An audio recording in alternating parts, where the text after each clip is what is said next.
What is going on, my Go Squad? Just wanted to come on live real quick and discuss something that I just saw an hour or so ago about Dick's Sporting Goods to destroy all unsold assault-style weapons. Thought this was very, very interesting. I'm going to read an article here. It's from abcnews.com. Look, before we do that, we'll see who all's out there. We got 9 people watching it. Like I said, they're probably not getting a whole lot of notifications. Not going to stay on too long unless people want to talk about it. Let's see who's all out there on the YouTube side.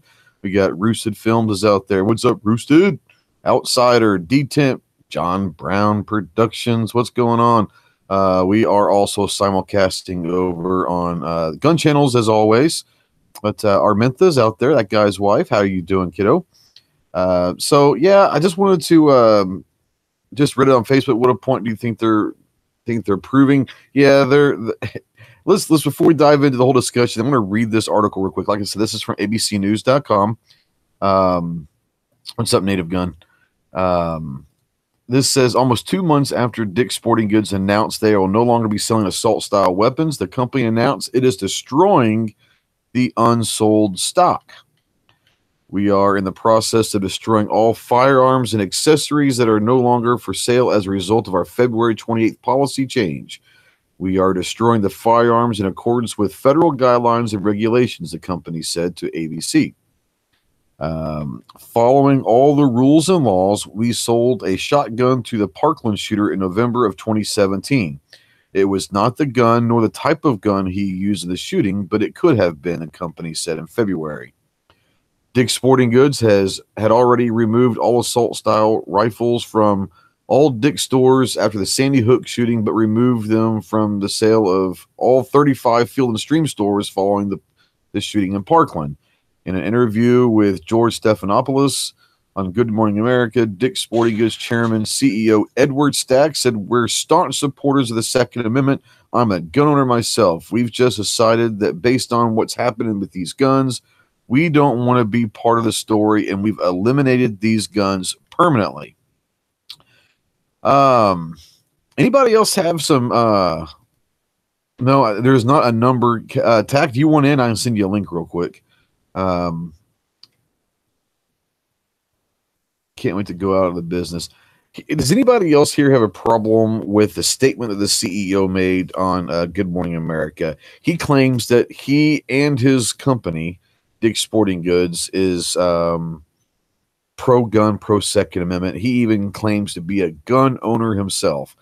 But yet now he's going to take the side of, we don't want the company to be involved, and maybe we sell a gun to someone that commits a crime, so we don't want that to look bad in the company. Well, you know what, jackass? If you're very pro-gun and you're Second Amendment like you say you are, why don't you take a stance and say, look, unfortunately, we happen to sell a shotgun to a person that committed a crime. But crimes with guns do not happen as often as you think. It's so much so, we're not going to take a single gun off our shelves. We're so confident that this is a peaceful society and that we're going to support the Second Amendment and the citizens in their right to support a Second Amendment, that not only are we not going to take a single gun off our shelves, we're going to start carrying more. How about doing that, you jackhole? You sitting there saying that you're pro-gun, but yet you're taking guns out of your store is the most it's the most hypocritical thing I've ever heard in my life. So I would love to see the next store sit there and say, you know what? We're in support of Second Amendment. We're pro-gun. We don't think that there's going to be any issues, and if there is, we'll deal with them and can. We're going to not only keep everything on the shelves, but we're going to start stocking more. That's the thing that I would like to see. Let's see here. Rich, what's up, Rich? Then why destroy your inventory? Exactly. Why destroy? What kind of statement are you trying to make? We're going to destroy them. They're not going to destroy them. They're probably going to try to sell them off somewhere else online or to some other vendor because, see, they've already paid for the guns. So they're not going to take that big of a hit. I promise you, if he's worried about his company's face and all that, he's not going to take that big of a financial hit by destroying guns he's already paid for. So that's just me. Vote with your dollar sign. Yeah, that's right. Why didn't he just send his inventory back to the supplier? How about that? Jackal. Yeah. Let's see here. I had a message over here.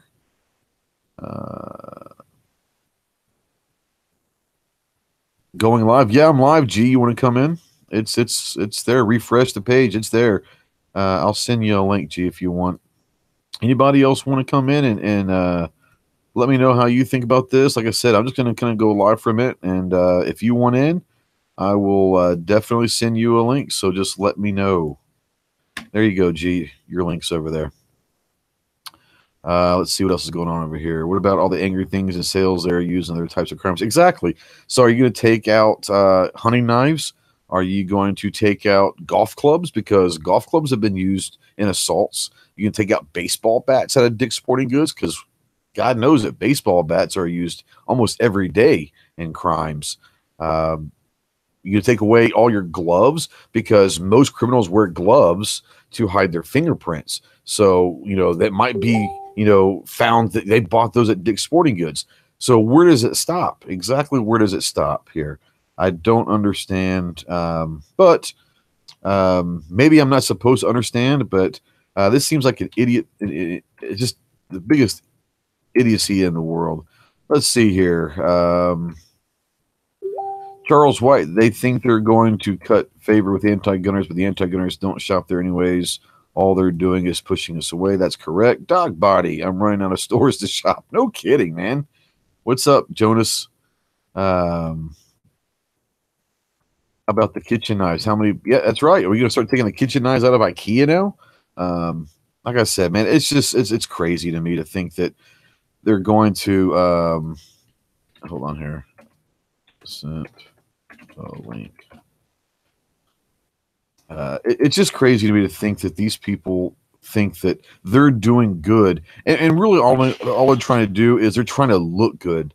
Like I said, they're not going to destroy these weapons. There's no way they're going to waste that kind of money that they've already spent. What's up? Hey, what's up, G? Hey. What's going on? Not much. Thanks, Billy.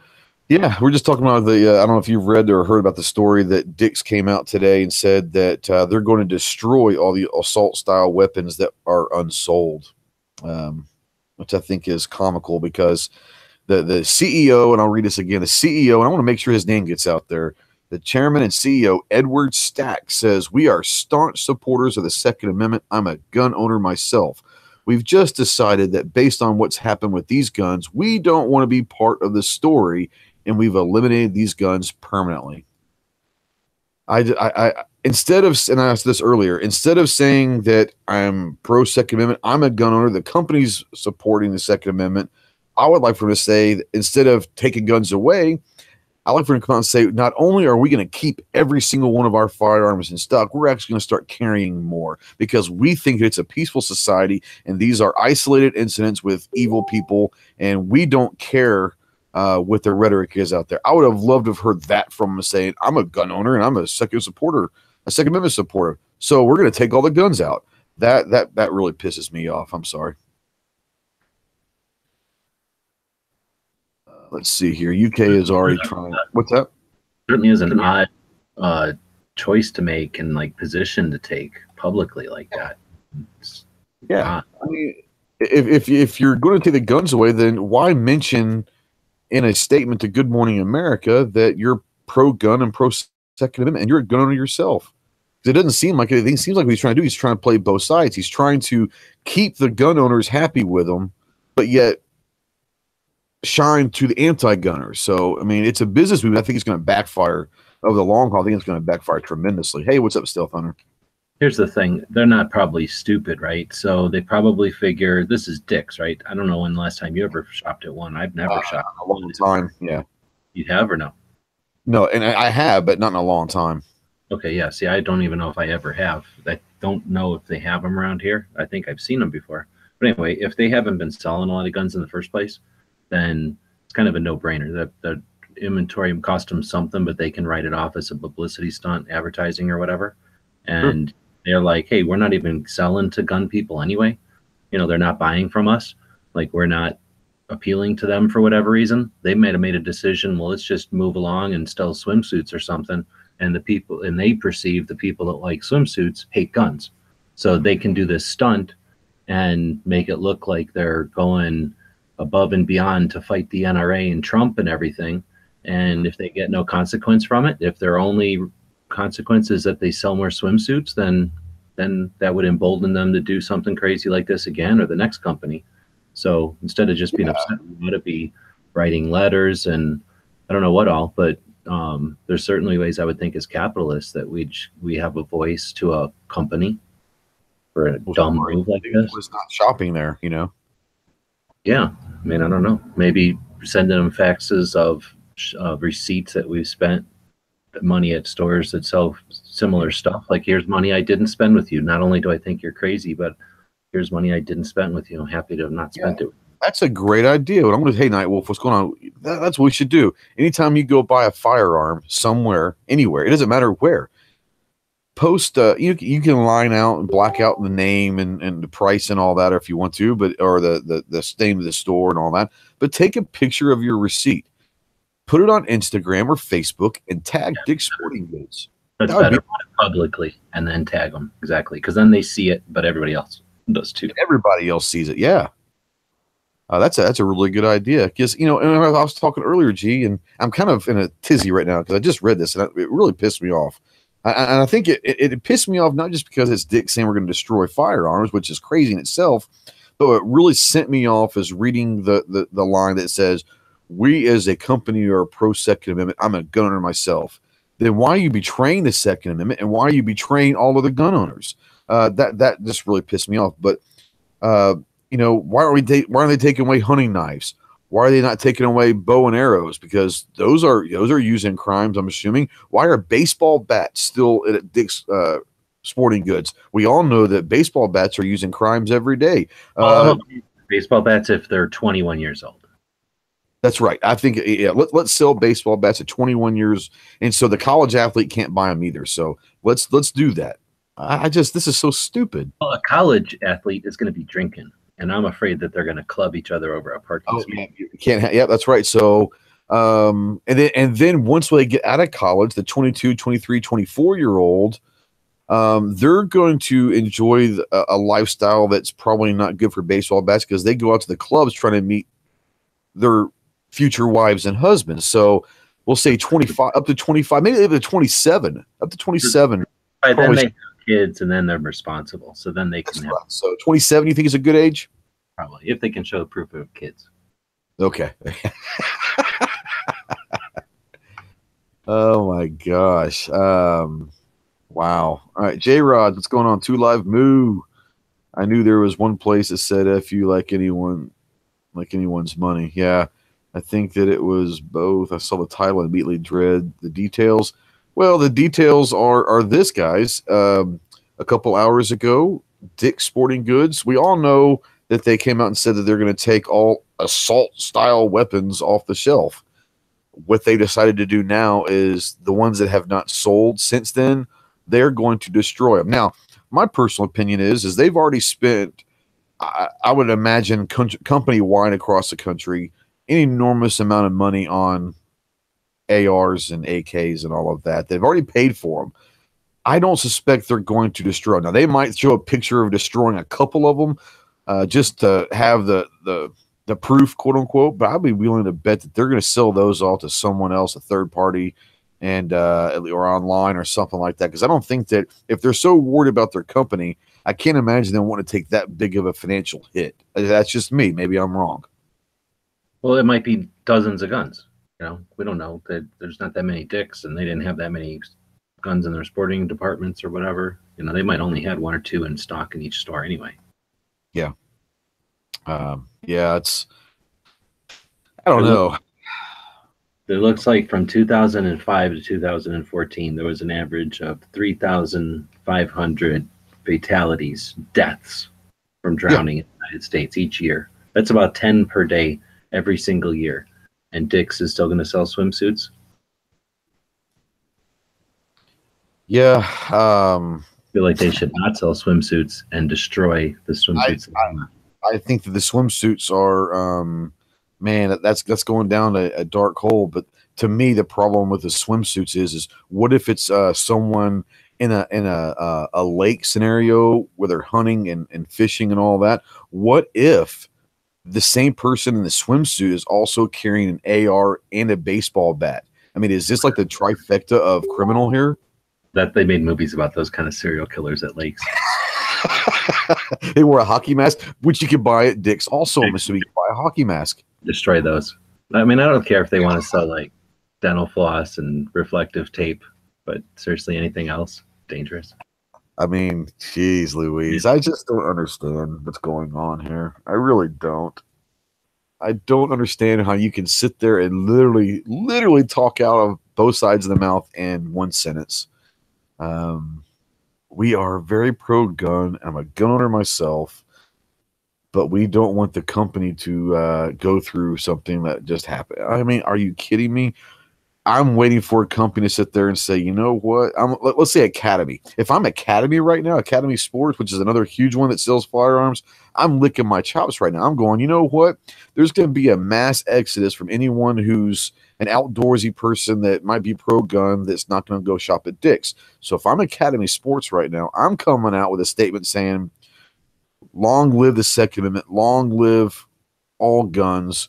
We're going to we're going to start ramping up all of our AR and AK sales. We're going to bring them in. We're going to drop prices down because we're so convinced that this is a peaceful society and that these are not weapons of war and these are guns that are crucial to the security of our country and are defending our private properties and our sporting goods and our sporting habits and our hunting and all that. We're so convinced that these are a very minor part of a problem in society that we're going to up our sales. We're going to up our inventory and we're going to drop prices.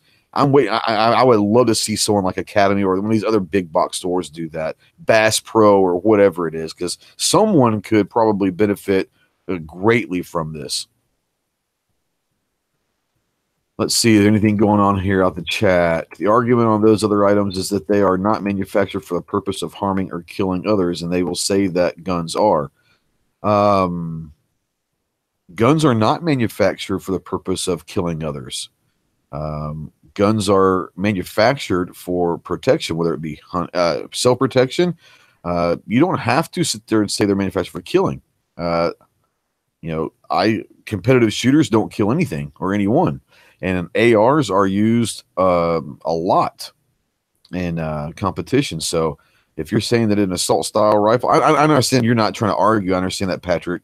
But they probably will say that. But, guns are not manufactured with a mind of saying, we're going to make this so we can kill people quicker. That's not the thought process. So, and then again, there's 300 million guns and there are not 300 million deaths. So guns are not made for killing and they're not used for killing.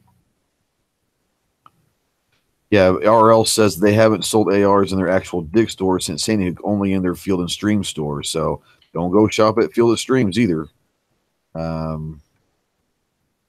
See, so again, they're making a bunch of noise that here's what we're doing, but looks like they haven't even sold them in the one store for a while. Yeah, I mean, the knives can be used to harm as well. I mean, exactly. I saw a stat, there are 19 times more death by knife in America than there are by handguns. I mean, not necessarily all guns, but by handguns. 19 times more by knives. Well, why are we not rid of the 5,000? Handguns are 5,000. Rifles only add 300. So you could say all guns and say the same statistic. Probably could. It might be, let's say, 15 times more, maybe not be 19, but yeah, it's still going to be exponentially more than all guns. It's unbelievable. But no one talks about getting rid of, Bowie knives or, camp knives or any of these knives they sell at these stores and all that. You don't hear that, but you know, there are 300 million guns, right? Roughly. There are, I think I saw a stat, there are roughly in America 270 million cars. Let's look at deaths by car versus deaths by gun. And you're talking about cars. There are actually less cars in America than guns, but yet they're going to have a dramatically higher number of mortality rates and accidents by car than they are by guns. But no one wants to start talking about, you know, guns being illegal and cars are okay. They don't want to make that statement because they know that the numbers don't back that up. But, you know, I don't understand that. I don't understand why everything's about that. Like I said, I'm sorry. I'm kind of out of it right now. I've had a long weekend, but I saw that and I was like, I want to say, holy shit. It's exactly what I said. What the hell's going on with this guy? What's going on? Rich White. Jokes are fine, but keep it clean. What's going on? Did I miss something? Civil service with rifle competitions. Clover, are you, let me tell you what, I didn't see you earlier. Let me get over here and I will send you a link. I'm sure you probably have something to, like I said, I haven't really done a whole lot of shopping at Dick's. Oh my gosh. 36 minutes ago, Matt Hansen on Facebook, he just got a second channel strike. Matt did? Matt got a second strike. That's not good. That means you can't upload videos. That's right. Effectively shut down your channel when they do that.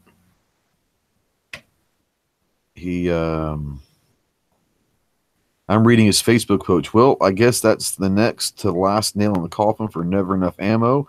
Just got a second channel strike. I can no longer upload videos. Wow. That was 36 minutes ago. Sucks. That's crazy. Man. I wonder if he had pulled down his videos, what he got his strike on. Was something old or something recent? I don't know. I'm going to send him a text here and see what he says. I'd like to see if he wants to come on. So I've been scrolling looking for an Instagram post, but the way Instagram works, I can't remember who it was that sent it or posted it, and I don't know what to search for to try to find it. But it was a post that somebody sent or posted in the last day or so.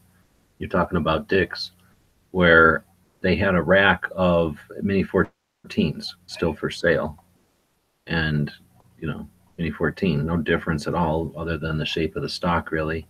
The operation and magazine and caliber, everything are exactly the same as an AR as far as characteristics, right? So I'm not finding the picture, but yeah, they're hypocritical in more ways than one, because they're going to suggest that the AR-15 being so dangerous is so necessary to pull off the shelves and concern for safety, and now destroyed so that they can't even hit the streets. Yet basically a functionally similar, identical gun, the Mini 14, still on the shelves for sale. So not only should nobody buy them, but yeah, I think as capitalists, and as, you know, people who are activists for the second, I think we need to give them a message.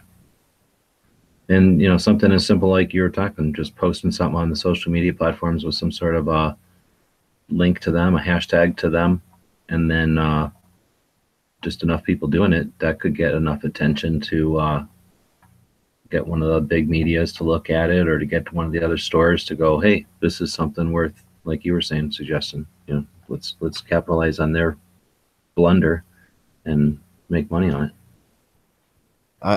Yeah. Matt's just sent me a text. He said he wants the link, so I just sent him a link. We'll get some information on what is going on with Never Enough Ammo. Got its second channel strike today. It's breaking news. We're like the CNN of the gun world. We're breaking news live as it happens. So unfortunately, yeah, Matt got his second strike not too long ago, about half an hour ago. I just sent him a link, and I think he's going to jump on, and maybe we'll get some information on what the hell's going on, because yeah. What's up, Grim? What's up, RL Stealth? Crackle P's out there making some pretty good points. I'm not gonna lie. What's up, Feed Low? inside. Everybody is we're starting to kind of get a crowd now. Yeah, Dick's out there. I'm sure you guys have heard by now that what Dick's is doing. But we have some more breaking news, unfortunately, that Never Enough Ammo. Matt has received his second channel strike, unfortunately, which means that he cannot upload videos. And I don't know, G, how long is that for? Do you know? 3 months, I think. 3 I haven't gotten the second and consecutive. Mine have been after one another, so they just keep killing my live. But I'm pretty sure it's 3 months of not being able to use your account. And then a third, they kill your account and you're gone. Yeah, I knew that, but I knew that, and I knew the second one was you can't upload videos, but I didn't realize it was another 90 days with that. Is it 90 days from like today? Oh yeah, whenever you got it, I guess.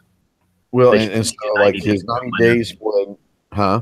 They should make it 90 days from whenever you posted the video. Then we wouldn't have nothing to worry about because usually they pick videos that are years old. Yeah. Night Strike once in. Why the hell not? This ought to get interesting. There you go. Wonder what the video was. What did he possibly have left on there that could have attracted a strike? We're getting ready to find out. I think Matt's going to jump on and what's up, Clove? We started this talking about me being pissed off what Dix is saying and what they're doing, but you know, Ghost News Weekly. We're live on the streets. We are 24 hours news service on, but Matt got his second strike today on Never Enough Ammo, so he's going to jump in and golly, that's just crazy. I'm gonna send it. I sent it over in GunChannels, but I'm gonna send it over on Facebook as well. See if he might have not have gotten it. So there you go. I'll send him another text saying it's there he is. Oh, he's in? No, it's Night Strike. They look the same to me. Oh. Night Strike. Wow, that kind of hurts. Same to you? Oh my. I don't know. That's kind of an insult to Matt, isn't it? Hey! It's an insult to me, is what it is. Well, I don't know about that. Clover, are you around, or are you just kind of taking up space in here? Recoil, what's going on, Recoil? How you doing, bro? Laggy make laggy lag. I love it. I love it. I love it. Oh, that's a great name. Yeah, I'm hanging out. What's up, Grim?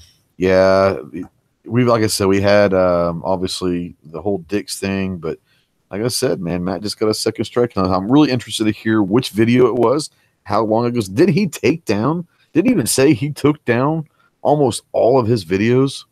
I think he was thinking about it. I don't know if he actually said he did or not. I thought he said he at least made them private or something. I thought he did. But what'd you guys do? You left all your videos up? Yeah, I left all of them up, and I changed some metadata.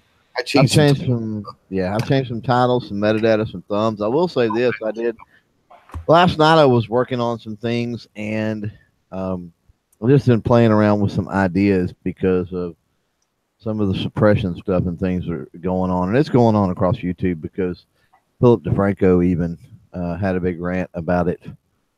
What happened? A few days ago. Well, his stuff is getting suppressed even. Oh, Matt just jumped in. He just does like new stuff. Anyway, I changed around some stuff and put in like remembering Arlie Army or something as part of my MOA Monday, and I did it. The tags, which were searchable tags and stuff that were obviously recommended, put that stuff in like Arlie Army dies or Arlie Army death, that kind of thing, and it did flag it for ad restriction, and that's the first one I've had since the new policy went into effect. So, that's back, I guess. Yeah. All right. So Matt's in the hizzy. So what the hell, bro? What's up? Which video? Fuck that channel. Who needs that channel anyway, right? Yeah, What did it get you for? 8 years of my life. Who gives a shit? What was it? Fuck that shit. What video was it? It was a video that I made private a week and a half ago. Really? Is one thing it was, which I find rather interesting. Apparently, making videos private doesn't stop shit. No, that went wrong. Fuck then. Yeah. If they're tagging private videos, again, if this had happened like a day after I made it private, I would have said, well, maybe it took a while to wash through the system and somebody caught it before I made it private. But this has been private for a week and a half. I think it's been 11 days since I made that video private. It was my top 5 online gun stores. So pretty obvious one that I was like, oh yeah, I'm definitely going to make that one private. And, you know, I mean, I'm not paid by anybody. It didn't have links or anything like that in it. It was just me saying, hey, here's my top 5 favorite places to buy online. And yeah, that's it, man. Second channel strike. So the channel's still technically up, but I can't do anything with it. How long? 90 days? Oh, yeah. Yeah, 90 days. Yeah. So, and I still got 60 days left on that other strike. Yeah. But if they're hitting private videos, I'm going to get another one here pretty quick, and the channel's just going to be wiped out. And if it doesn't matter if it's private, it doesn't matter what I do. Right.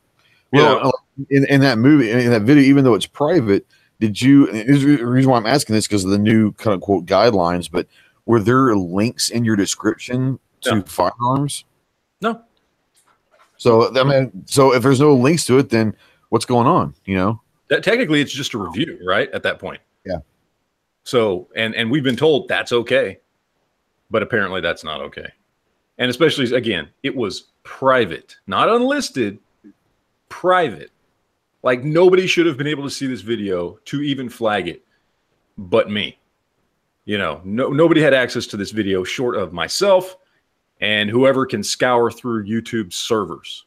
You know, it's not one of the, you know, it's not unlisted. For people out there that don't know, there's 3 ways you can post a video. Public, everybody can see it. Unlisted, it's unlisted, but it's out there. So if you have the link, so a lot of times videos unlisted for Patreon. So people on Patreon can see a video, but it's not public everywhere else. Private means nobody but you can see it. Only the person who has access to that channel can see that video. And that's what it was. I made more than half my channel private a week and a half ago exactly to avoid this shit. Because we were told that was okay. As long as it's not public, it won't generate what they call organic flaggings. Organic. They like to use that word. Well, it's just organic. It's just people, you know, whether it's people that get offended who are viewers, or whether it's people that, yeah, some of them work for us, but, you know, they check for content and that kind of thing, just like anybody else would. It's organic. This isn't fucking organic. This is them specifically going through and searching for certain things, even private videos that aren't public, that don't violate community guidelines because they're not available to the community. It's a private video stored on a private server that only I have access to. It doesn't violate community guidelines. Yeah. So, guys, for recapping for you guys who are just joining the stream, we started talking about dicks, so how they're going to destroy all unsold assault style rifles, and then the old ticker comes by and breaking news. Matt's been struck again. So.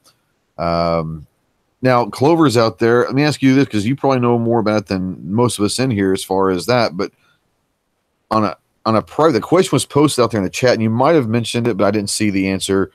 On a private video that was once public, if anyone liked that video, can the people who liked it or commented still see that video even though it's private? Or once it's private except for if you can go, like Matt said, go scour through the internet and find it on some back channels or something. I don't know the answer. That would be easy enough to test. I don't actually know the answer to that, but I do know that there are backlinks. If it's ever public, there are backlinks. There's back channels to that. But you got to really want to find it at that point. I mean, yeah, you do. And I mean, as far as it showing up for YouTube, I don't know who told you that making them public would hide them from YouTube being able to see them? No, making them private. Or yeah, that's what I meant. Yeah, nothing hides it from YouTube seeing it. Right. They can always see it. Yeah, it's YouTube. The question is going to be if it's a matter of their system says if a video gets flagged publicly. You know what I mean? Like if you take the video off the ability for anybody but you to see them whenever you want, or YouTube if they specifically go searching for it through their servers, because at that point nobody but YouTube is flagging these videos, right? Like this is not getting a flag from some random person. It shouldn't even be getting flags from people who YouTube pays to scour their site for stuff, because they shouldn't be scouring through private content. They're supposed to be scouring for stuff that violates community guidelines. It's not a community guideline violation if the video is not public. They're going to go through private stuff because of, and it's not related to what you did, obviously, but they're going to go through private stuff because that could be recruitment tools for terrorism and other stuff like that. But again, that goes into. So they've got a reason to be able to look at private stuff. There's no reason. Yeah, well, no, I understand that. They're crazy about it. If they want to go through private stuff, obviously it's their servers. They can do whatever the hell they want, and they have the ability to do it. The question is, why? Because if it's private, it can't be a recruitment tool because nobody can see it. If it was unlisted, yes. If it was unlisted, somebody could use it as a way to post a video somewhere and then send links to wherever they want to. Well, you can do target audiences. You make something private, it's only good for me. No, you can put like 6. I think there's like a half a dozen people that you can put that up that can view that. And then from there, actually, those half dozen can actually put that out as well. So it's like if you're allowing people to view your private channel, then yes. Like if you're using your private channel to share, you have to give them access. Yes, you have to give them, but you can do it for like half a dozen people. Then yeah, sure, I guess. But again, why are they scouring my channel for that? What about my channel flags them, making them say what they think I'm a fucking terrorist organization? Number one, they can also tell how many people are logging in with your username and from where. Since it's all your house, then that's ridiculous to suggest. Yeah, I mean, what tipped them off to check my private videos? Something jumps out at me here with the video that you say that is the issue, because G-Webs, you've got gun show Lupo tour gun shops. Right. What, hundreds of those? I mean, I don't know, but you've got a bunch of those videos like that. Yeah. And they're public. My top 5. Hey, my number 1 favorite is Palmetto State Armory. My number 2 is Bud's Gun Shop and whatever else. Right. Fuck, dude, I'm sitting in my room. I'm not giving links to anybody. I'm obviously, if you watch the video, I'm not trying to sell a damn thing. It's a standard top 5 video. That's all it is. Right. So, and again, it's been private for a week and a half. I don't know how do you get around that shit? What made them come after my private videos? I mean, if they did, again, it goes to, do they not care if the videos are private? Is it just something, because I'm sure when they do a search for whatever the hell they're searching for, right? And again, there's so much involved in this, but let's say they're doing a search for the words online and gun store, right? They're doing a search for that, and my video pops up. They see it, they flag it, they strike it. They never bothered to look to see, oh, it's private, it's not public. The dude obviously hid the content. He's not trying to push it out there on anybody or anything like that. I mean, there's several levels on which this logic fails outside of they clearly are just pushing an anti-gun agenda and trying to get rid of as many people as possible. Now, granted, I appealed it. I don't expect shit from an appeal, but maybe they have a chance to go, oh, yeah, we're sorry. We see you did already make it private, and whether or not it violates community guidelines is irrelevant. We see it's not terroristic or offensive or anything like that. You're not pushing anything illegal, so we'll leave you alone. Sorry to bug you. I don't think that's going to happen based on what I've gotten striked for in the past, but... My review of the Anarchist Cookbook that I got hit for last, and reviewed the appeal and struck the appeal. So I was like, just a review of my review and incite any violence.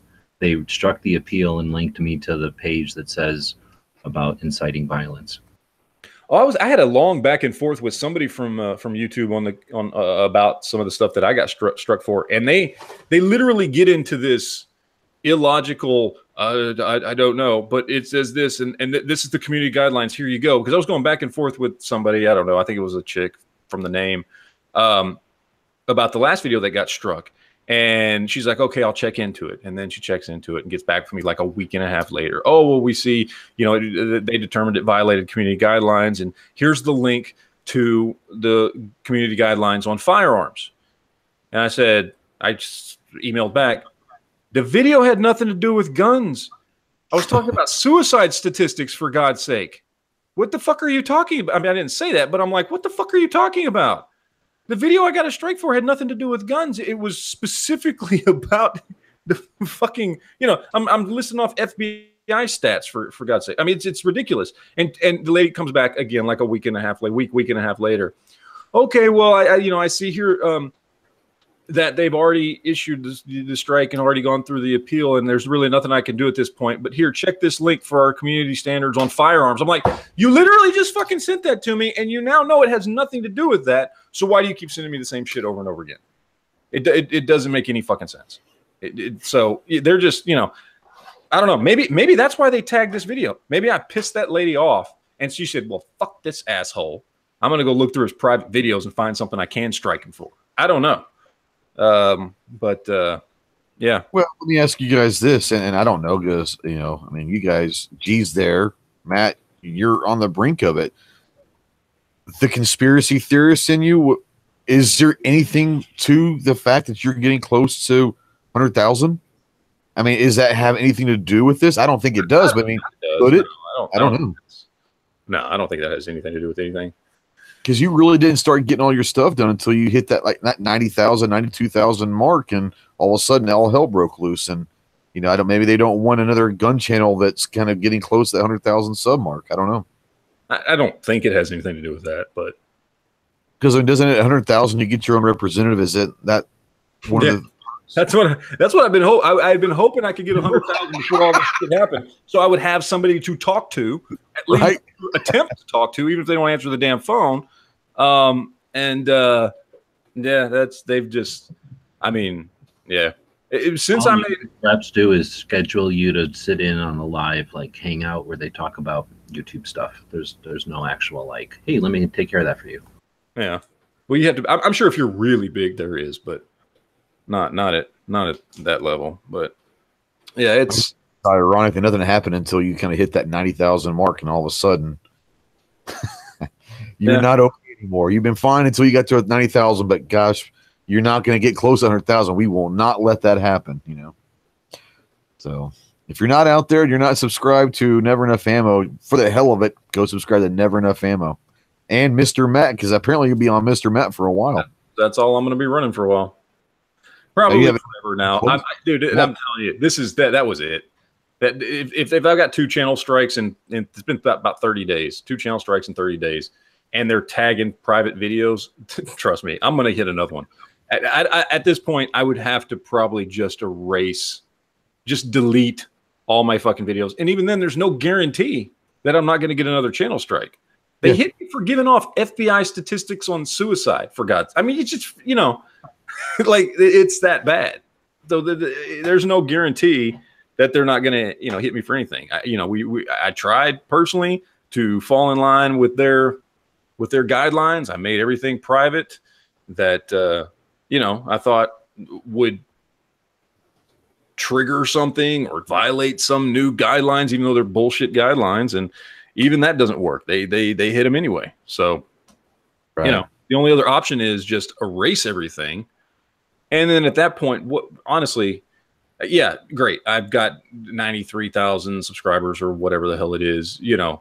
Oh, sure, that's great. What does that do? You know what I mean? I'm just going to erase everything. I mean, already, just from wiping out the videos that I did, just making them private, my views and comments and everything have just fucking nosedived. Because once you take that much of your presence off of YouTube, you fall in the online ranking. You know what I mean? Everybody once I remove those from the equation, because it once you make those videos private, it also it's like it ignores all the views that those videos had. So now my channel doesn't show anywhere near as many views as it used to. It's less than half, probably like a quarter of the amount of views, because of course the videos I had to take down are the most popular videos that I have.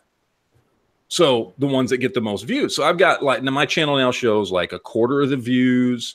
It's still got all the subscribers, but ultimately they don't give a shit about subscribers. They care about views. So my channel, I care about watch time, but yeah. Yeah. And of course that's all gone too. These were my most viewed videos. So my watch time is wiped out.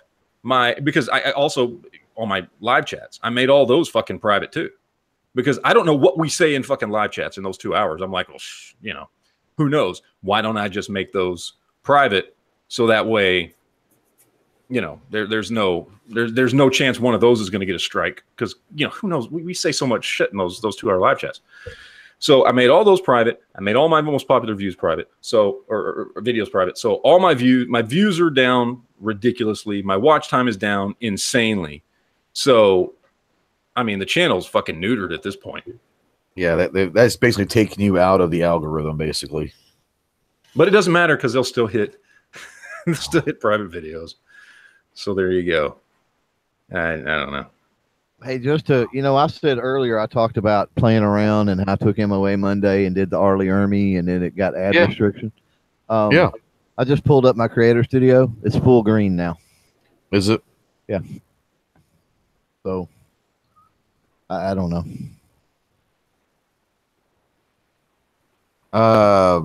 Matt, fat bastard out there. Love the name, by the way. Fat bastard said he sent an email to you a while ago about checking out YouTube. I think that's the one over in Utah, isn't it? Yeah, Utah Gun. Oh, did you know that they have ads set up and you get 2 cents a click? Did you know that? I figured that out the other night. Yeah, I know they're set up. I mean, their platform looks really good. I mean, it's a nice setup. I like what they've done with it. It seems, you know, it's a nice platform. Yeah. Again, going back to the whole, why are you calling it? You fucking advertise all over the damn website that it's Utah Gun Exchange. Yeah, that's a big mistake. Why didn't you could have just called it YouTube? Nobody would have known what the UGE stood for, and you would have attracted 20 times as many people to the platform. But you specifically go out there and it's guns, and you're gonna fucking drive away a huge portion of people who were actually legitimately looking for something else other than YouTube. So I think that was not smart. Well, all they need to do, and it's a lot of it has to do with the software they're using, I think, and just the people behind it. I mean, I know, because I've said this before, I run my own rival more or less to Facebook. So I mean, I understand. So I understand how it is. There's some attention to detail and some other things that they're not doing over there. Like, it'd be really easy to get rid of it saying Utah Gun Exchange at the top of the page when you go there. And it'd be really easy to change that logo and remove Utah Gun Exchange. Just leave it UGE. YouTube or whatever. Yeah, you know? get rid of the references to that. I totally agree that they need to do that. Yeah, they really, really do. Because as long as you attach it to guns, you're just going to shrink your audience. Yes. And it sucks, but it's true. So. And you're just going to attract more antis over there to create drama. If it has gun involved, there are going to be people that are actually they're targeting that. You know, I don't know. Yeah, that would probably wasn't the smartest marketing move. And for them, they probably thought it was a great marketing move. But I think you're right that there's going to be a lot of people. Why the hell is it over there? You know, they probably already had it set up. They probably are. It was probably like a full 30 thing, but where a few people got together and they were like, okay, we can all chip in $100, or like, you know, GunTube or whatever. And it's like, okay, we can all chip in $100 or a couple $100 and we can all do this. And so 15, 20 channels, whatever, they did their own platform, right? And then with everything going on, they thought, oh, well, let's open it up. But they didn't give any forethought when they named it and went through all that mess of, hey, we might eventually open this up, so let's do something generic. Yeah. That's why mine is called Outdoor Network. Is that way I can do hunting, fishing, hiking, canoeing, whatever. Yeah. And the thing is, you could literally just call that site HugeTube. Oh yeah, you could call Everybody it would think it was a joke of a name. Exactly. And nobody would know what the fucking UGE stood for. Everybody would think it was just a funny name. Huge, you know. Yeah. People would probably think it was making fun of Trump saying Exactly. huge all the fucking time, and people would love it and eat it up. Just don't go around advertising Utah Gun Exchange on your damn website. Take that shit down. Yep. Open it up for more people. Build the fucking platform. Yep. Then later on, if somebody wants to, oh yeah, well, by the way, it stood for Utah Gun Exchange. You know what I mean? Like, you can sneak that shit in later after it's already established. Right. And you don't, or don't. I don't know. Either way, but you don't do it at the beginning. I've looked at using that software for GunTube, but the problem is Go to gunstreamer.com, look at their registration page. Then go to YouTube and look at their registration page. Same damn software. Okay, there's a lot of companies that are doing that. I mean, a lot of people that are doing that. That's not my initial reaction to people open this is the vast amount of resources when they're full 30. I get it, because invite only, only deals with firearms, blah blah blah. It's whatever, it's preaching to the crowd place. Then you take YouTube, and then now they've opened it up to everything pretty much. Look at the resources, look at the infrastructure and stuff, and the dollars that requires. Now, obviously, they've got some type of advertising going on, which at the time when whoever it was mentioned YouTube, and I went over there and looked, I did not know that. So they do have some type of advertising revenue going on, which is good, but still, they've got to realize they got a hard road to hoe when it comes to, if they pull a lot of traffic over there, being able to keep it up and going. They're going to need a lot of advertising, especially like you say. That's where the software that Night Strike mentions comes into play. Is a software, YouTube, Facebook, all of that. That's proprietary stuff that millions and millions and millions of dollars was spent to create, so that it could handle everything out of the box software like that they're using. I think is what Night Strike's getting at. I don't know that's going to be able to handle a vast amount of traffic. No, but you also have to understand as well is they didn't have the R&D that YouTube and all these had to figure out how to get YouTube started. They're using open source, but what I'm saying is their software. They're not using open source; they're using third party. They're platforms. That expensive though.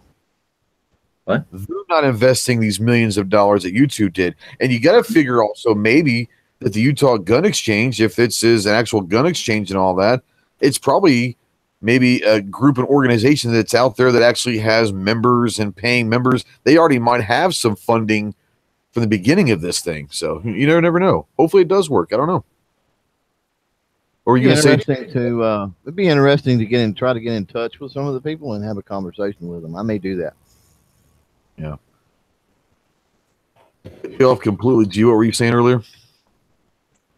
Oh, I don't know. I like cutting you. These platforms aren't untested. They're established, and they're being used by lots of people. Yeah. And they don't need to be Google. No, but we had a conversation about this a while back, and I mentioned this, and I think I was talking to you, Webs, as well. But if push comes to shove, and we all get kicked off of YouTube, the thing is, there's not going to be one website that's going to take everybody and let them on. It's probably going to be a couple, more than one website that will pick up the slack, because not every company is going to have the backing that YouTube does and the sheer amount of resources. So it's going to be more than a few sites if something like that happens. Well, I mean, there are going to be alternatives that people can go to. The problem that we're going to have is that YouTube has 1 billion people going through that every day. 1 billion people worldwide going to YouTube. So you have a better opportunity of getting your message spread to more people. The problem with, and don't take any offense to this, because I still love GunTube. The problem you're going to have with GunTube or Full 30 or HugeTube or whatever, you're putting your content in an echo chamber. You're preaching to the literal choir there. And yes, it might be great to be able to put some stuff out there and be seen by people that are like-minded.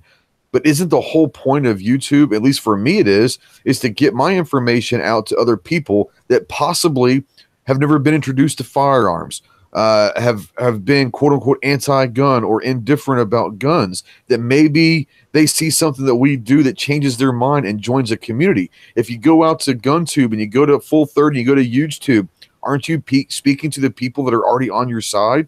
Yes, it's nice to have all of our friends out there. We got 57 people out there watching right now, and I love every single one of them. Thank you for watching.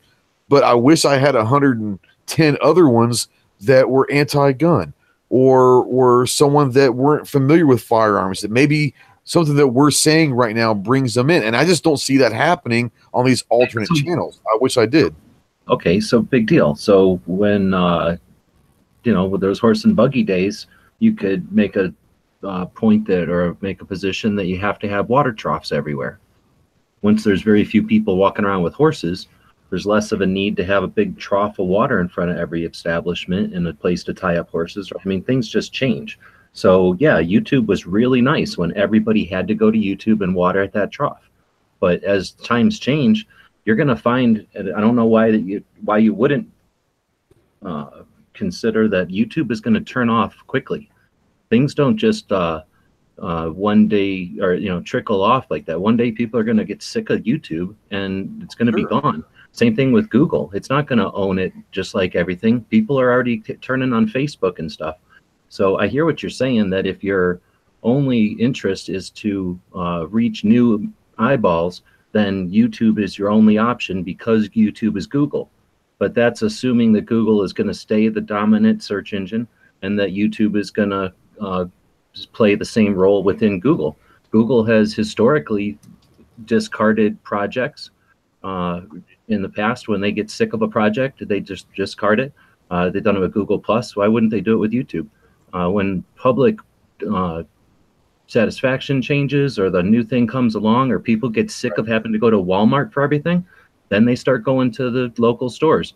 So if they get sick of going to the one place that fits all, YouTube, it could take overnight, and we're going to see it be gone. And why wouldn't you want to be in places like GunTube, where you've got all aspects of a factor of a part of society or whatever. You got 4x4 places. There'll be guitar places. Channels. I'm saying if you're trying to rely on those channels to get your message out to more people, it's going to be an echo chamber. I'm not saying again, you got to put your stuff somewhere. So you're going to put your stuff down in the library next to ballet dancing just because some people walk down that aisle? No, you're going to put your stuff down next to the topics that you're part of.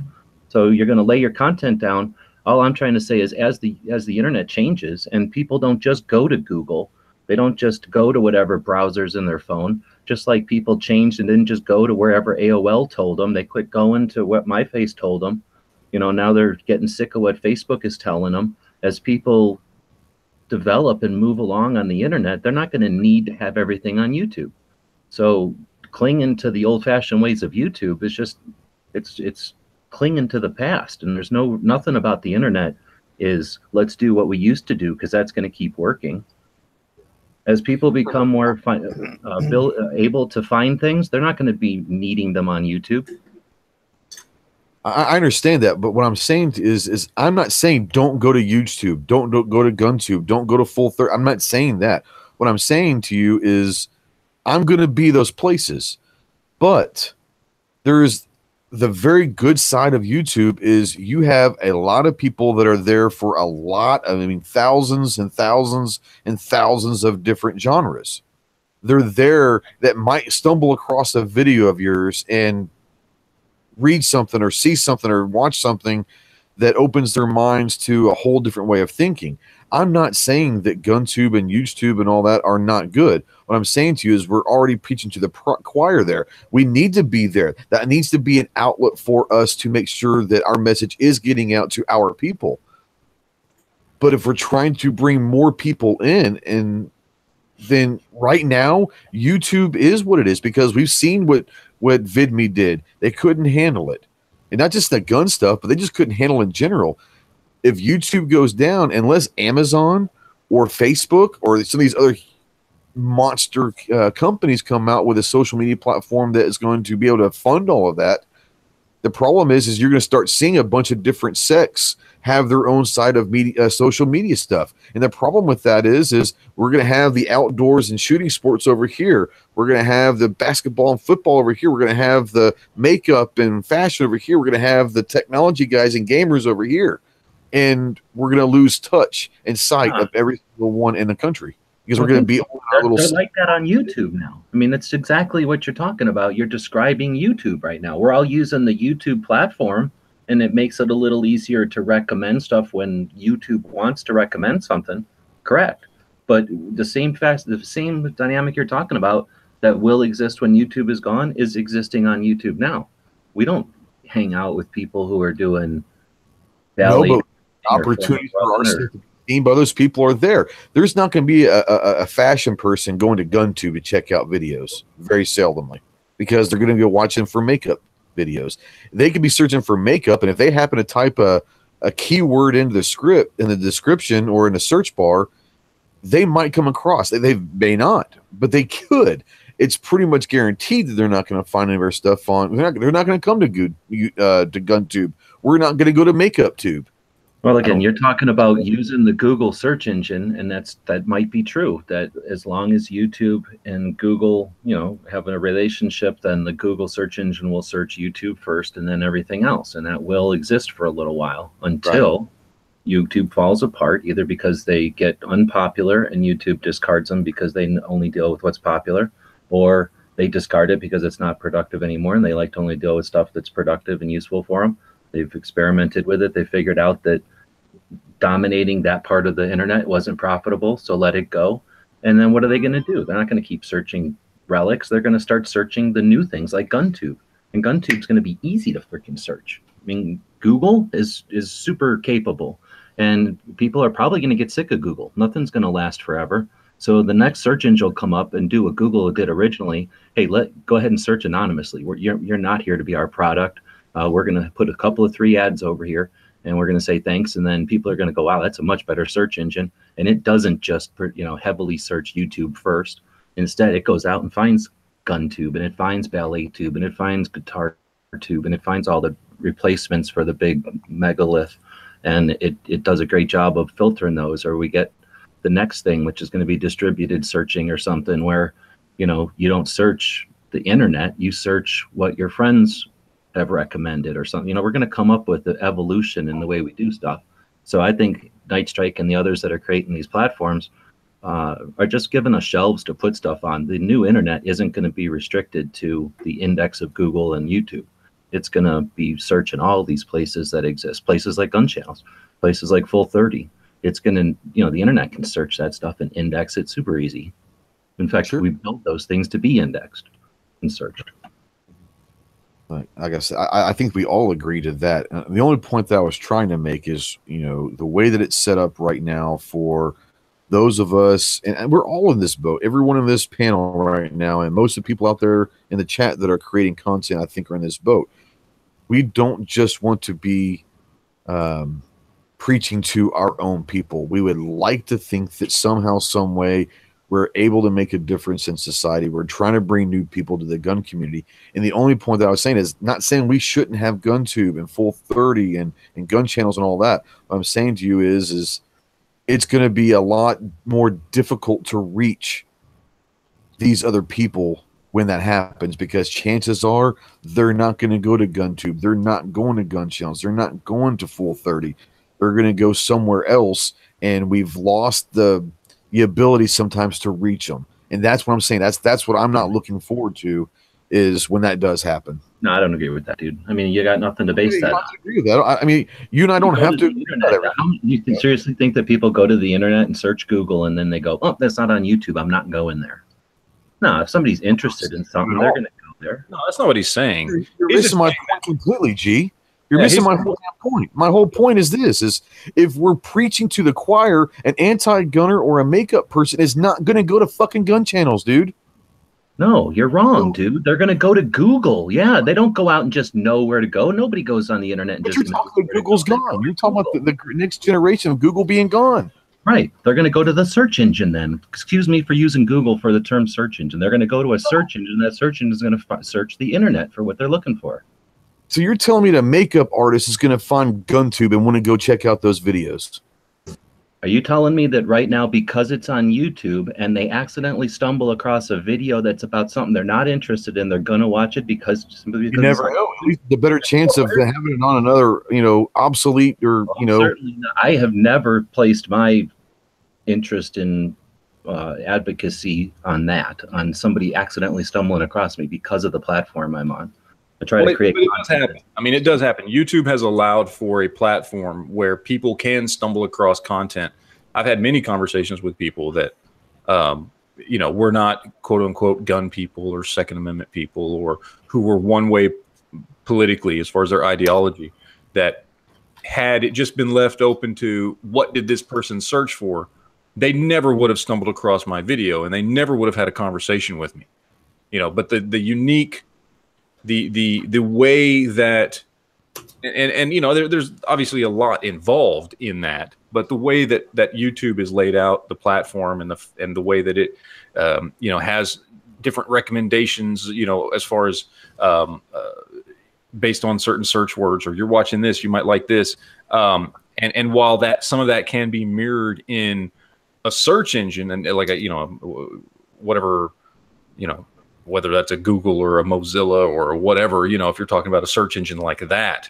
But specifically, if we're talking about a search engine for video content, the platform of YouTube has allowed for people to find things that they might not normally have been interested in, that just happen to pop up when they're, you know, making their way through this social media platform, because that's ultimately what YouTube is. It's a social media platform, more than just it's so much more than just a video sharing site. You know, I mean, it started out as a video sharing site based on the fact that this is, you know, it's right there at the beginning, right? It's right back when MySpace started. It's one of the original social media platforms. The difference being you don't sit there and you type out what you've been doing that day or type pictures. You just post a video of your shit.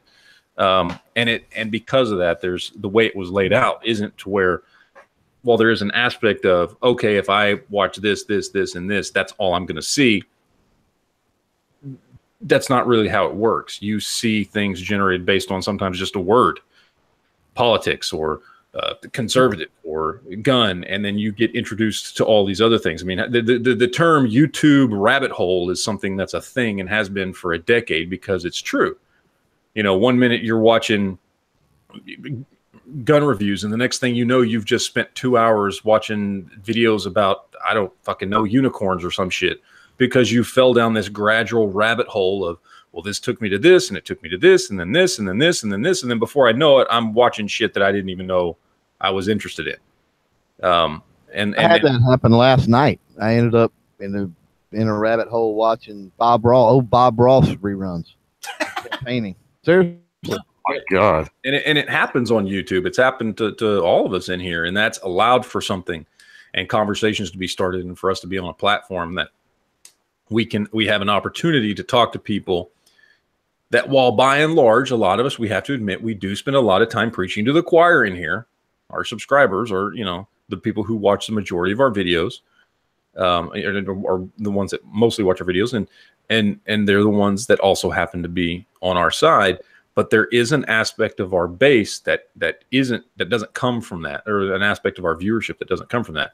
And that's where we have that opportunity, and that opportunity gets dropped, or it shrinks if we go to a platform that is exclusive to one type of content, or one, you know, what GunTube or YouTube or whatever it is.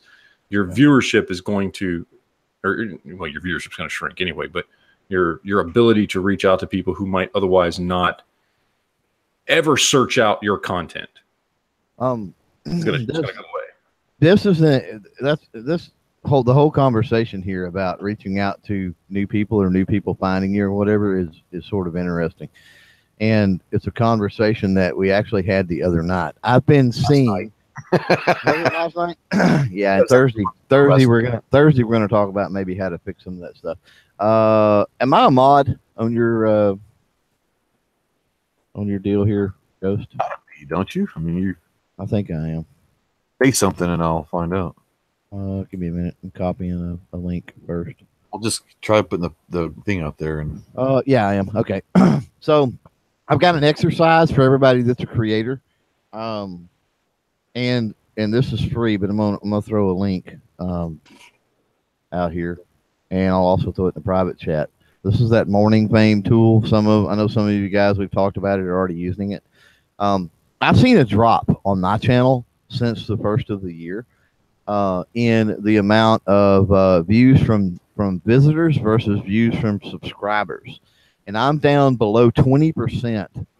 I'm like 80-something% views from subscribers, less than 20% views from the visitors. that's almost backwards. I mean, it needs to be 50-60% views from visitors. That means that you're reaching new people, right? And I've seen that steadily decline. It started out and it was, I don't know, it was probably 40-60, and then it moved down and it was like 25-75, and now it's, like I said, less than 20-80. So I would be curious, and that's a cool tool, by the way, that Morning Fame, if you want to pay the $4 a month or whatever it is. But Awesome. you get a month free or whatever with that invite code that I dropped, and I would be curious to know what some of you guys are getting on that particular ratio of new visitors versus subscribers. And the reason is we're talking about preaching to the choir, right? Well, if across the board we're all being suppressed like that, then we're not reaching new subscribers anyway. You see what I'm saying? Yeah, exactly.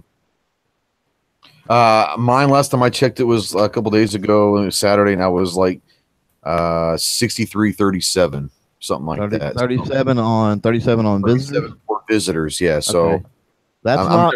Where do you check the analytics somewhere? Where is that? Is it on that main page? I don't know. I honestly do not check my analytics at all. I never have. I've been really bad about that over the years. Well, there's no way to check that on. I mean, you have to have the tool to parse that. So there's no way to check it in the Google Analytics. Let's see. Traffic searches. I don't know. No, there's no easy way to check it. Put it to you that way. I will tell you this. So last month, before I made all my videos private, I clocked in about 2.5 million minutes watched on my channel in March. Okay.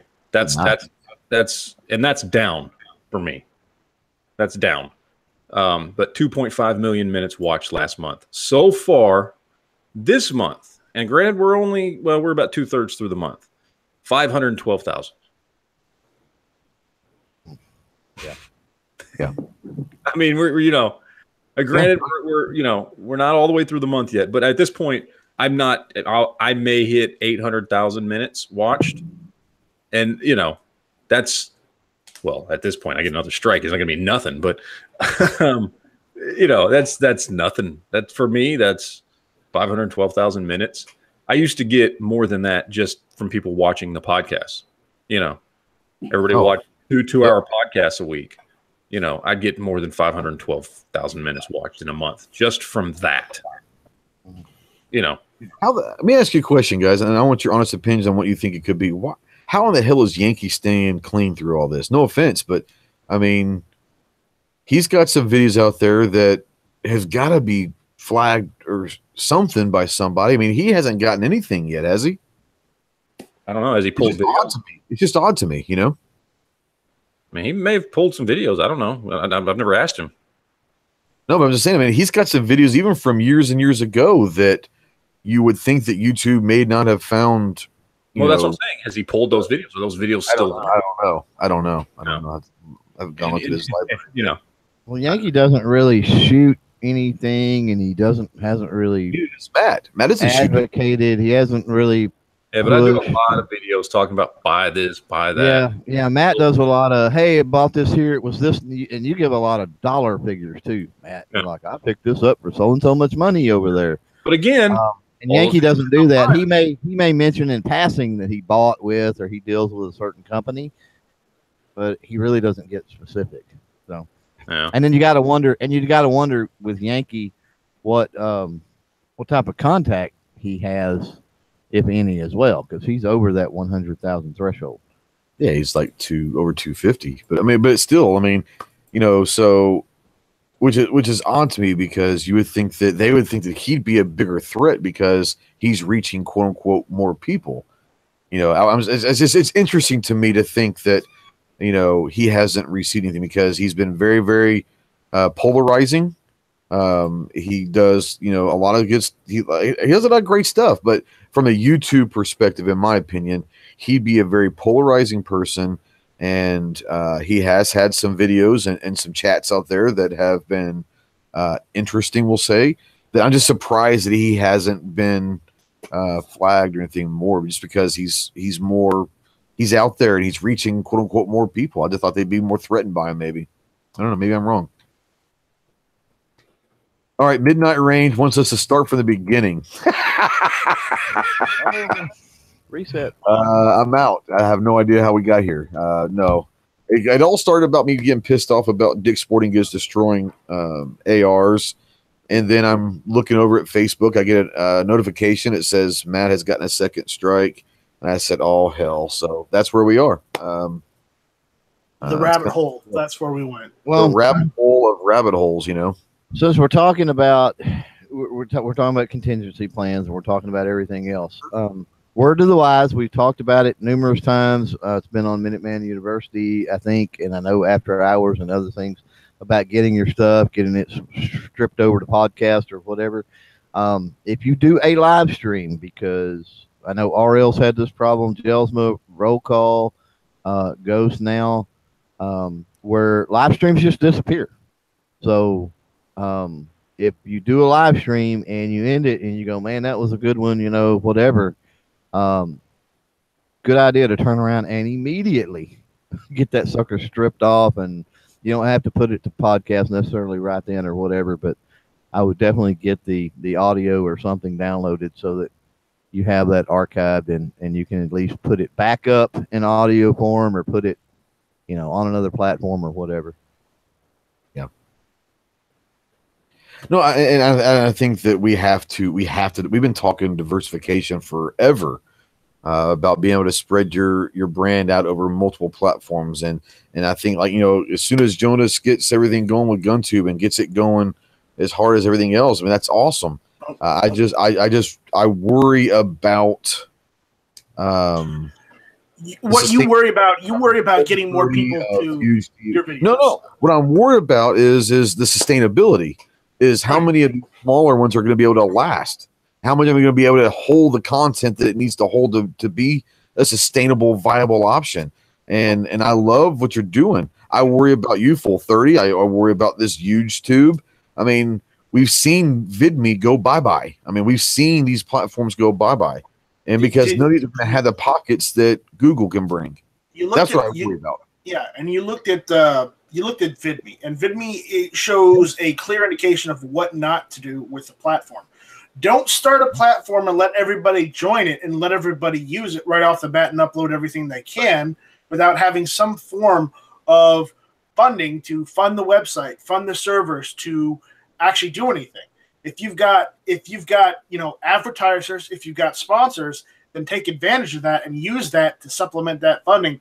Also, unfortunately, since you're hosting videos, you should have some sort of advantage paid plan so that users get a little more out of the platform, as well as they know that they're actually doing something to help the platform sustain itself. Yeah. I'm not saying that everything's going to be. I'm not trying to bring the doomsday. I'm just saying that I worry about that. I do. That's why with GunTube, I'm not saying everybody go ahead and upload all your YouTube videos. Right. I'm not saying that. I'm saying upload one or two right now because I don't have a lot of space. But you know, I'm not saying it is ready for everyone to go and use until I have figured out some of those options, because I got to have some form of income. I don't know whether I have to crowdfund it, whether I have to get advertisers, or I have to do both. Have to set up some form of you know, advantage for paid subscription plans, just because the factor that I'm going to need it in order to sustain it as a business. You know, it's a ridiculous pain in my ass, but that's how it is. And that's how it is for every business. And if every business had actually, you know, looked at this instead of just starting up a website and say, hey, let's go, you know, maybe they'd be better off.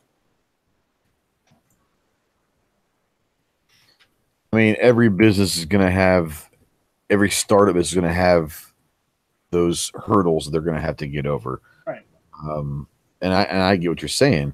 And I think, I'm not saying that you're not doing it the right way. I think you are. My whole point with the gun tubes and the full 30s and all of that is that's going to be more of a very, very defined audience. And I don't care, you know, you asked a question, I don't care about how many views I get.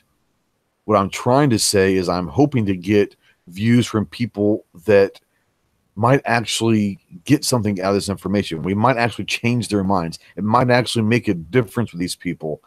And we're not going to get a whole lot of those on alternate platforms, whether it's GunTube or any of them. You know, that was my whole point, is we're not going to get the casual, random people that just happen to find a video of ours because they were searching something else. And that does happen. I think Recoil was out there earlier. He said that he found every single gun channel that he is subscribed to. He found them, and he wasn't even searching for gun stuff. He was looking at other kind of videos, and somehow he found all of us. And so it does work. And that's who I'm saying. That's who we're going to lose. That's the trickle down effect. Yeah. And those are the ones that important to our cause. Huh? We're going to lose the people from the trickle down effect from YouTube and the searches. Yeah. That's the point I was trying to make. G-Web's made a good point, though. If those people who aren't into guns go to whatever search engine and search for a website to teach them, they're going to find it. G-Web's made a good point about that. So if they want to look for, like, if they're like, I wonder if there's like a GunTube, they will type in GunTube, and if I got GunTube working in done, it'll be the first or second, you know, link that pops up there on whatever search engine that you're using, whether it's Google or the next big one. And that's the point. So people will get to it that way. They won't necessarily get it from YouTube directly unless maybe somebody has hey, check out this new platform called GunTube on YouTube. Let me ask you a question. Mike. If I'm looking for, let's just say, I don't know, Clover brought up a good point that he was worried about something with the reloading, a term that is used in reloading. I can't remember what he was talking about, but it could be, dyes. Yeah, dyes. Let's say someone's out there is looking for tie-dyed shirt or dyes to color your hair, okay, on YouTube. And somehow the way you've set your video up and the metadata and all that, one of Clover's videos comes up. Guy's like, what in the world is this? This looks interesting. I think I'll take a look at that. That's fine. But what I'm saying to you is if I'm looking at on Google, I'm not talking YouTube now, if I'm looking at Google and I put hair dye or how to dye your hair or tie-dye t-shirts, and Clover's video on GunTube pops up on the whatever search engine results you want, chances are that person's not going to go to GunTube to see that video. They might see it if they happen to come across it in YouTube and Clover has a really nice thumbnail that might attract somebody. That's what I'm saying, is I don't think that hair product people are going to go from a search engine to GunTube or for Full 30 or GunChannels or YouTube if they're not interested in firearms. They might happen to click on Clover's video that's talking about reloading dies because they don't understand what his title means and he has a cool thumbnail. They might pick it up by pure accident. Chances are they're not going to go to GunTube by pure accident. That's the whole thing I was saying, is we're going to miss out on some of the randomness that YouTube does provide. And I'm not saying that everything else is bad.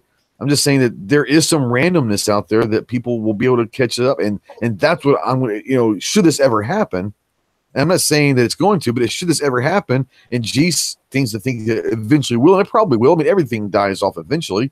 That's what I'm worried about. Now, hopefully by the time that YouTube dies off and goes away, we've already come up with the next alternative. And there's a whole new social media platform that's even bigger and better than YouTube. Hopefully that's what's happened. I don't know. I think you're looking way too much into this because of the people that accidentally... I'm not being short-minded. I'm thinking down the future. That's what I'm trying to do. I understand, but I think you're looking way into this, from one side, when you do realize that even if it's a wrong click, if you don't capture the viewer's interest within like the first 5 or 10 seconds, they're going to close the video and go somewhere else anyways. Sure. So the amount of numbers, yeah, we may lose 5 or 6 people a month because of that. You're right, we may. But at the same time, with GunTube, we'd actually have a place where we don't have to worry about some corporate overlord who is, being compelled by, someone who's ultra left saying, "Oh, I don't like this content on here. Get rid of it." I just want to point something out here real quick that I'm discovering as we're sitting here talking. Yeah. Yes. Just to kind of go. I'm over on YouTube, and it has an option where you can rip videos from YouTube and put them over on there. Right. Or not rip them per se, but it mirrors them over there. Yeah. Yeah. I wish it would rip them out like VidMe did, but it doesn't. It is actually pulling videos of mine from YouTube that are private. Oh, really? I was taking them and making them public, and then ripping them, and then putting them back to private. You don't even need to do that. Pulling private videos. Right on. It's probably because you're logged in. If you tried to pull a private video from me, it probably wouldn't work. Maybe. I don't know, but I just was playing around with it, and I was like, oh, I didn't think it would do that. Is it NeverEnuffAmmo over there? Yeah, I gotta check. It says Matt. It's listing all my shit as Matt Hansen. Okay, yeah, I've got you. What video is it that's private? All of them. Oh, look at anything over there. All of them. Okay. Only one, I think. No, there's two so far that I've posted over there that aren't private, and I posted 2, 4, 6, 8, 10 videos already. I can't get them to play. Okay. They shows up like the thumbnail, whatever is there, but it won't play. But I can't get them to play. But here's the rub. Matt, because you were talking earlier about getting a strike on a private video, blah blah blah. Right? Yeah. All of the metadata for that video is there. The title's there, the tags are there, the description is there. All of that crap's there. Yeah. Yeah. It just is trying to link to it. If it was public, it would show over there. So it's not really pulling the video. It's just pulling all the data and pulling the data for it. Yeah. Yeah. Okay. I was just checking because I was like, why is it letting me rip videos over there? Interesting. If that plugin, Gunstream already has that plugin, so I'm sure they'll get that plugin eventually and just that'll pull the video over. GunTube also does that. So yeah, Nightstrike can do that. You can just pull the video from YouTube, or you can embed a video as well. So it does both. Now, something you were talking about earlier, Ghost, you were talking about the Google search. Yep. You were talking about having the ability for somebody to happen across your stuff and then potentially enticing them with a thumbnail, right? And that's a big deal. We've known for some time that people are visual and, thumbnails are important. So go to, little exercise, go to Google, type in any freaking thing you want. It doesn't matter. And then click on the video tab and look at where it's pulling all of those. All right, let's just do one. What do you mean? Hair dye. So from a Google search standpoint, they pull all of their videos. Every one that I'm looking at here is from YouTube. Hair dye? No, there's one on the front page that's not YouTube. It's actually from InStyle. The rest of them are all from YouTube. Yep, I'm looking at the same one. So, point being, Google is giving preference apparently to YouTube under the videos. It's their channel. Absolutely. Their platform. Yeah, for sure. Yeah. Let's see. So you're not going to get that thumbnail in front of anybody, or you're likely not going to get that thumbnail in front of somebody being on another platform. Today. I had this conversation in 1998. We would have been saying, "Oh, if you're not on AOL, then you're not going to get any. You're not going to find you." Right. In MySpace and all that. Yeah. Like I said, hopefully by the time that YouTube kind of does go away, the next thing, and there's going to be a reason why YouTube goes away. So I would have to imagine that the reason that YouTube would go away is because there's a better alternative out there. So I just don't know what that is. I don't think anybody knows what that is right now, which is interesting. I think we do, though. You know what it'll be? It'll be not YouTube. The reason people are going to leave YouTube, I'm not being funny, the reason people are going to leave YouTube is because they're going to get sick of it. People are going to see that, again, they're the product. They're going to go, hey, there's alternatives to this, more private, more anonymous, more whatever. And they're going to move to those platforms. And is Walmart going to last forever? People think it's neat. be able to get the same stuff at all the Walmarts, but eventually you start wanting some actual flavor. It depends. I mean, YouTube might not be, and YouTube obviously will not be nothing lasts forever, right? There are two ways that progression happens. Okay, there is the next big thing, and then there is evolution, right? The way things move forward is one of those two things. The next big thing comes along that does something better, or the things that are in existence now evolve to become that next big thing. YouTube won't be around forever, but the infrastructure, the backbone, Google, ABC Corp, they may own the next big thing. They may take what they have now and morph what it is now into the next big thing, or just buy the next big thing, or create the next big thing. So we can sit here and talk about how let's just wait around till the next big thing comes along, but the next big thing may be just more of the same shit that tweaks itself a little bit, that still screws us over. Because let's be honest, right now in this day and age, what we're talking about, the reason we're even talking about moving to other things is because we find ourselves in a group of individuals who have a passion for something and care about something that right now is not PC. That right now, the media, that the people out there with the loudest voices, the people out there that are influencing people, are trying to push as this is a bad thing. We don't talk about this. We don't do this. Now that may change. That's fine. But if it doesn't change, if being a gun owner and that stigma sticks around like it has been. Now, it did get better for a while. We had about a solid decade where you didn't get judged for being a gun owner. And then we've seen that deteriorate in the last few years. But if it stays this way, we have to be willing to accept that it may just be a thing that it doesn't matter. Wait until the next big thing comes along might not fix this. That might not be the answer, because the next big thing might also hate us. You know, because it either will just hate us because of what we are, or it may be owned by the same people that hate us now. Yeah, and I'll give you an example of that in reality that's already happened. Over 2 years ago, Facebook comes out with their policy, and it's very vague, and it just says, you know, hey, you can't have guns. So we coalesce, we bring together all these group admins, we bring some engineers from Facebook into the fold, we bring some stuff to the table, we say, hey, clarify the policy. They clarify the policy. Unfortunately, it's draconian and includes air guns and paintball guns and everything else. But hey, we pushed them to clarify the policy, right? Yep. And now they did. And everybody says, we need a new platform, we need something to do. Well, I already had the foresight that I had my stuff already going by then. But you know, MeWe, I don't know if anybody's familiar with that, is another social media platform that's out there. And it was like, oh, MeWe exists. Jump to MeWe. We've talked to the people there. They want our business, quote unquote business, whatever. So there was this exodus from the firearm community in those groups over to MeWe, right? And MeWe was like welcoming. They really were. Like their CEO or CFO or whatever put out some videos, and he was like, oh, well, you know, we're all about the Second Amendment and all this other stuff.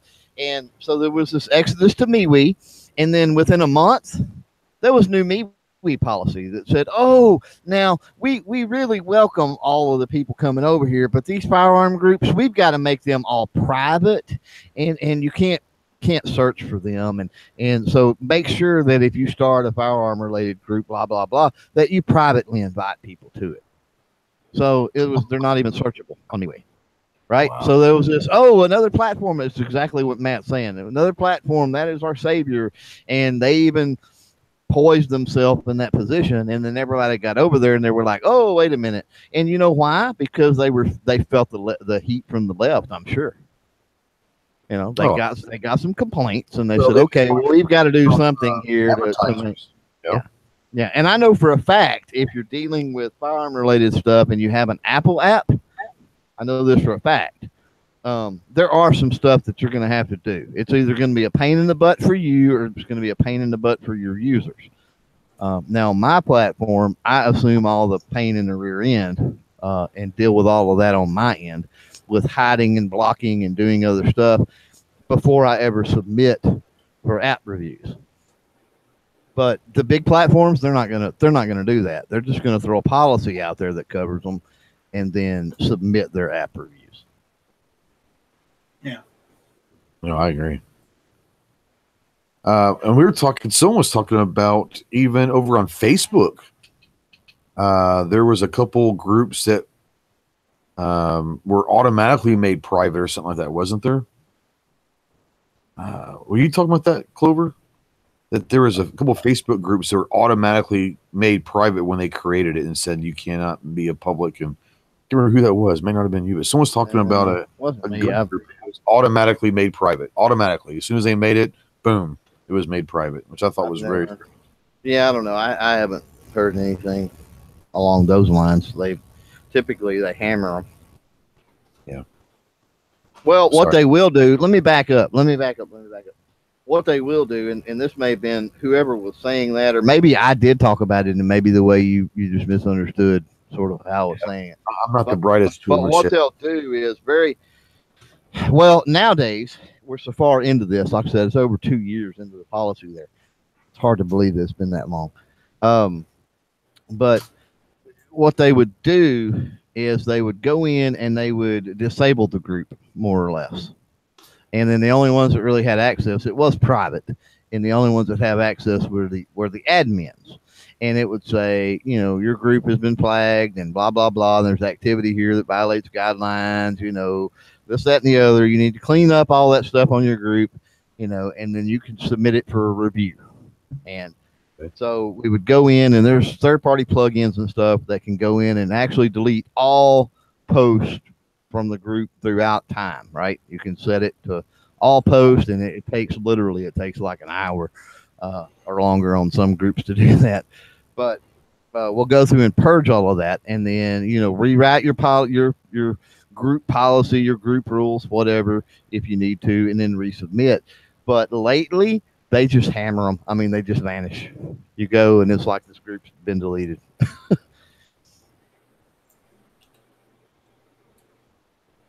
Fantastic. I mean, well, here's someone out there. Gunpowder out there said that she on Facebook is no longer have the ability to go live.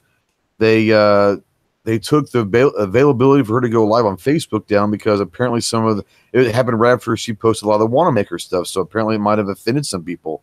I haven't heard of Facebook stripping the live capabilities. Have you? Yeah, they can. They can. I guess I haven't heard of anyone saying it yet. I haven't heard them specifically do that, but I've heard them going after people who were posting content they didn't like, gun content, political content. But that was in the aspect of they were just removing whole Facebook pages or private profiles, not specifically just the ability to go live. So that I hadn't heard. Yeah, I had never heard that when she just was basically saying that she can't go live anymore. And I thought that's very, very odd that, it just happens to be right after she started posting all of her Wanamaker stuff. Yeah. Hey, real quick, because I know Clover knows everything about this. What is it for YouTube channels to get like all the perks, all the to be a partner and do all that stuff? What is it? You got to have how much watch time? And YouTube partner program is 1,000 subs and 4,000 hours. Oh, well, my other channel made that a long time ago. Yeah, but there's such a backlog on it that Ghost is still waiting. I don't know how long ago he hit it, but yeah, so I have 5 or 6 weeks. I've got almost 1 million minutes of watch time on that channel, which is.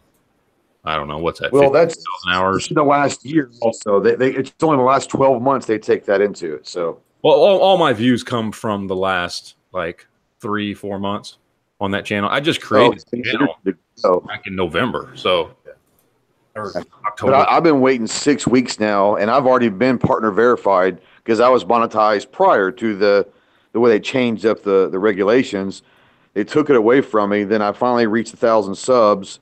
And I'm still waiting 6 weeks later or 5 weeks later and I actually sent a message to YouTube today wanting to know I'm already partner verified, so this shouldn't be an issue, but I'm still waiting. It's the backlog. That's the drawback of them changing the policy and then making it retroactive like they did is now they got all kinds of backlog. So good for people that were already verified in a way.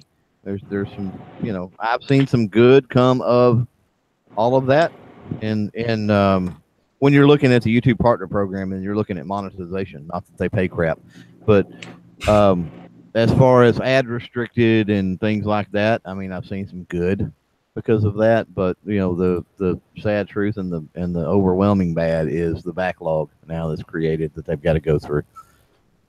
Well, and I would agree to you that the monetization side, as far as what creators are going to get, to me, it's secondary because they don't pay anything anyways. I think the biggest month I ever had was like $11 or something. That was a huge month, you know, for YouTube money. Woo-hoo!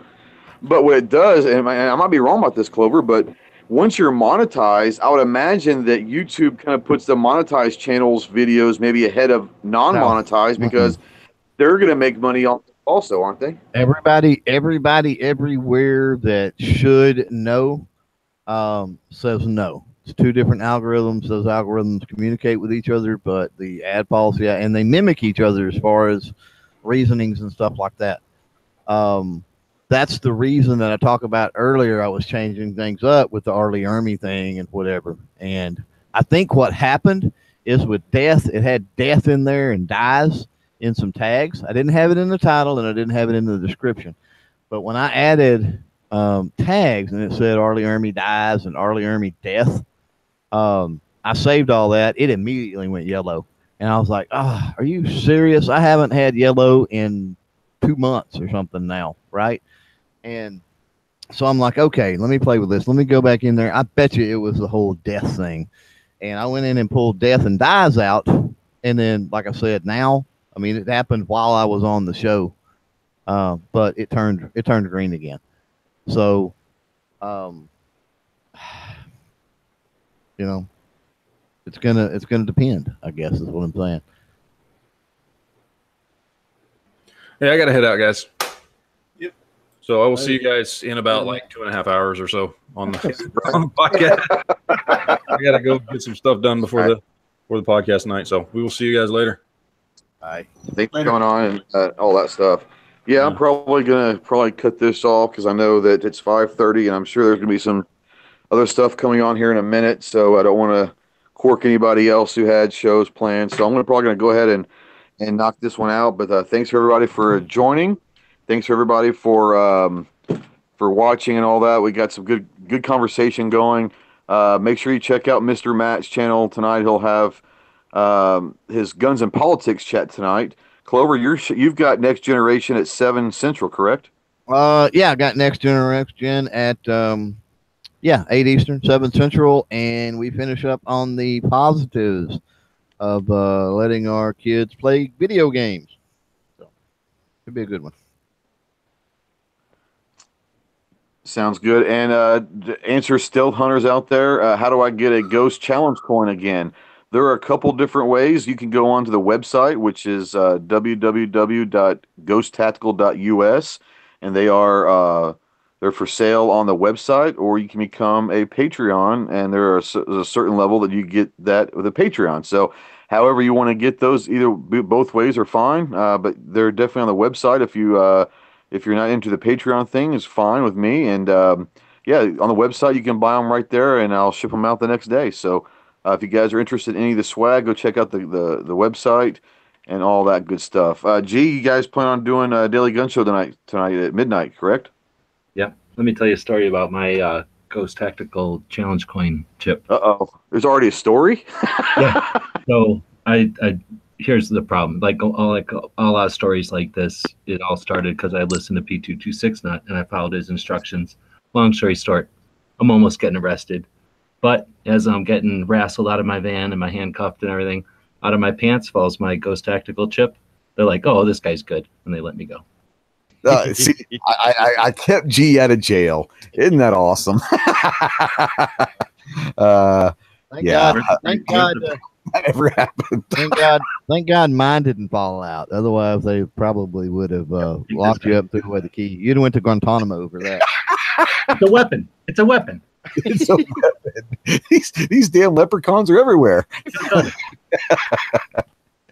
Oh, but guys, yeah, like I said, Night Strike, you got anything to plug before we head out of here? Do you got anything going on aside from hit or miss on Tuesday nights at 9 o'clock? Just See, you got GunTube. it now. Yeah, just GunTube. That's it. Yeah, go check out guntube.org. Great website, and a bunch of us already are there putting some stuff over there. I'm not putting a whole lot because I'm really afraid. I'm trying to give my allotment of storage space to Travis because I know that he's trying. He's chomping at the bit to put all this stuff out there. And I'm just curious, when can we expect HairTube to launch? Ooh, yeah, ooh. for Ghost. HairTube. Firefighter, what's going on? Thanks for you guys. Man, we're still at 53. We were well over 60 there for a long time. I want to thank everybody for watching.